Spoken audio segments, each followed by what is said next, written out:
Alors pour moi, le plus important dans une chanson, c'est pas vraiment les paroles, c'est plus l'instru. OK. Original quand même un OK. peu, non? Développe, développe. Je dis ça parce que moi, quand j'écoute une chanson, la première chose à laquelle je fais le plus attention, c'est l'instru. Enfin, c'est quelque chose qui attrape tout de suite mon attention en fait. Par exemple, il y a des gens qui vont écouter des chansons en anglais, mais qui vont pas forcément savoir ce que disent les paroles. Mais ils vont quand même aimer la chanson parce que ils aiment le son, tout simplement.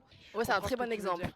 Parce que à la base, j'aurais dit, je suis pas d'accord avec toi, mais c'est vrai qu'en fait, quand j'étais petite, je comprenais pas ce que Beyoncé elle disait, ce que les Pussycat Dolls elles disaient, je comprenais pas. Ouais. Et pourtant, j'arrivais quand même à adorer les chansons. Et c'est en grandissant, tu te dis ah mais elle disait ça, etc. Ouais, mais moi, je suis pas non plus tout à fait d'accord parce que même si tu comprends pas ce que la personne dit, tu vois, il y a quand même l'intonation, il y a la vibe qui va avec. Donc, dans tous les cas, tu peux quand même. Et puis, tu sens quand une personne chante de manière triste ou joyeuse, même si tu comprends pas forcément les paroles.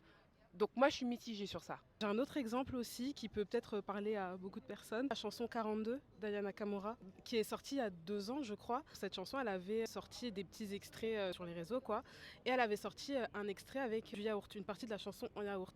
Et les gens avaient tellement adoré que Aya a laissé le yaourt tel quel dans la chanson. Ce que je me dis, c'est que les gens font peut-être moins attention aux paroles et un peu plus à la mélodie, en fait, de la chanson.